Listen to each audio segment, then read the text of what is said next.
दोस्तों, प्रभु श्री राम का मंदिर अयोध्या नगरी में बनकर तैयार हो चुका है, लेकिन अभी कुछ ऐसी चमत्कारिक और चौंका देने वाली घटना सामने आ रही है जिसे देखकर हर कोई हैरान है। जो गिद्ध पिछले कई सालों से हमें नजर भी नहीं आते थे, उनका अचानक से बड़ी संख्या में अयोध्या में पहुंचना एक अचंभित घटना है। कई लोग इन्हें साक्षात जटायु मान रहे हैं, जो भगवान श्री राम के मंदिर की प्राण प्रतिष्ठा में शामिल होने के लिए आए हैं।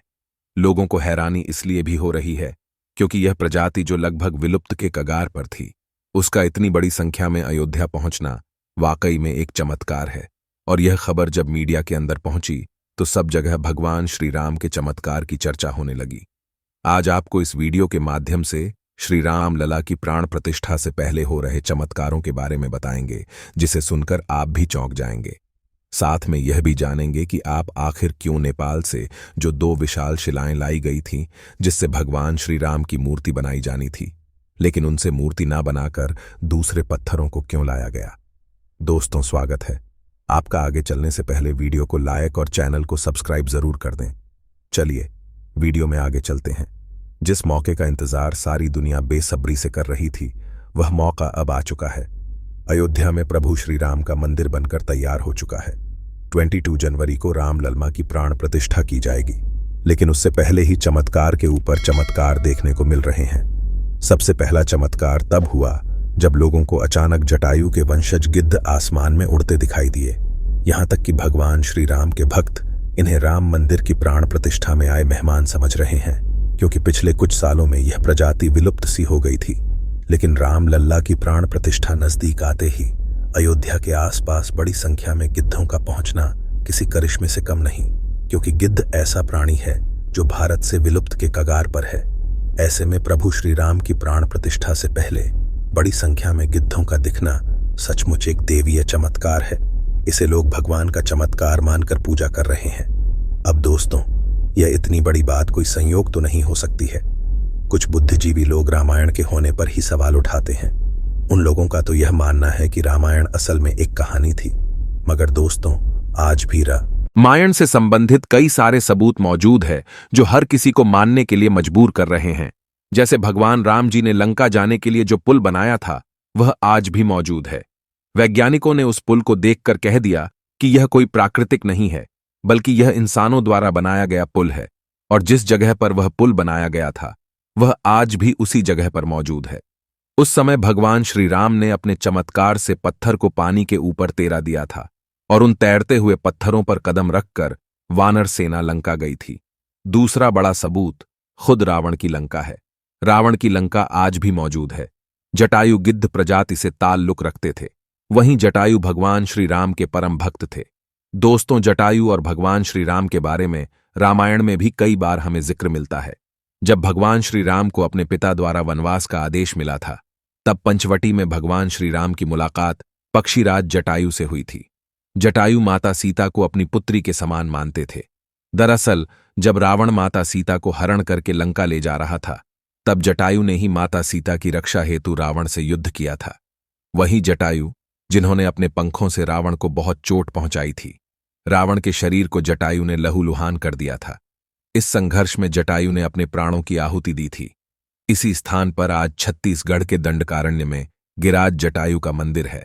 राम कथा में प्रसंग आता है कि जब जटायु के भाई संपाति ने कहा कि मेरे पंख कमजोर हैं, मगर आंख दूर की चीजें देख सकती हैं, इसीलिए मैं सीता जी को अशोक वाटिका में बैठी देख रहा हूं।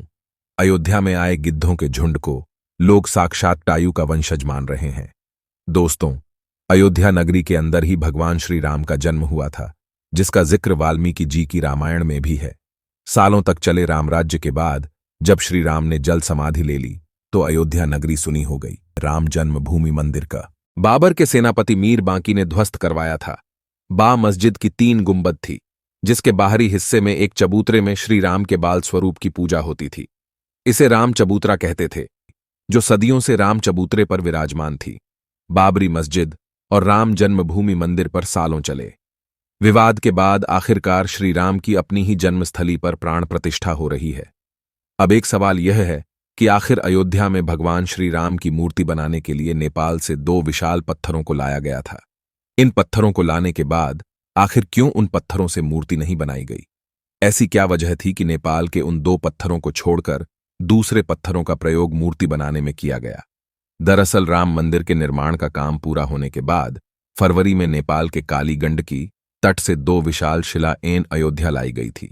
शुरुआत में इन शिला से राम मूर्ति बनाए जाने की बात सामने आई, लेकिन बाद में पता चला कि इन शिला को राम मूर्ति बनाने के लिए उचित नहीं पाया गया।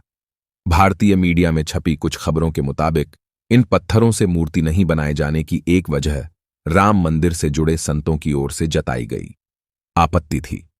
खबरों के मुताबिक कुछ संतों का मानना था कि इन पत्थरों को मूर्ति निर्माण में इस्तेमाल नहीं कर सकते, क्योंकि कालिंदी की चट्टानों को तोड़ा नहीं जाना चाहिए, क्योंकि वे शालिग्राम के बराबर हैं। हालांकि अयोध्या पहुंचे नेपाली प्रतिनिधियों के मुताबिक इन शिलाओं की तकनीकी जांच के बाद मूर्तिकार ने कहा कि ऐसी शिला से मूर्ति तराशना संभव नहीं है। इसके बाद दूसरे पत्थरों से मूर्तियां बनाई गईं। नेपाली प्रतिनिधियों के मुताबिक 27 टन वजनी शिला पर मूर्ति तराशने की कोशिश की गई थी, लेकिन यह शिला भी उपयुक्त ना पाए जाने के बाद दोनों शिला और अंटिया स्थल के पास रखा गया है। भारतीय मीडिया के मुताबिक राम मंदिर के गर्भगृह में रखने के लिए देश की अलग अलग जगहों से लाए गए पत्थरों से 3 मूर्तियां बनाई गई हैं। इनमें से सबसे अच्छी मूर्ति का चयन कर उसे गर्भगृह में स्थापित किया जाएगा। दोस्तों, अयोध्या में दुनिया का सबसे बड़ा विशाल मंदिर बन रहा है। लोग बेसब्री से इंतजार कर रहे हैं। राम मंदिर के लिए कुल 67 एकड़ जमीन है, जहां 2 एकड़ में मंदिर बन रहा है।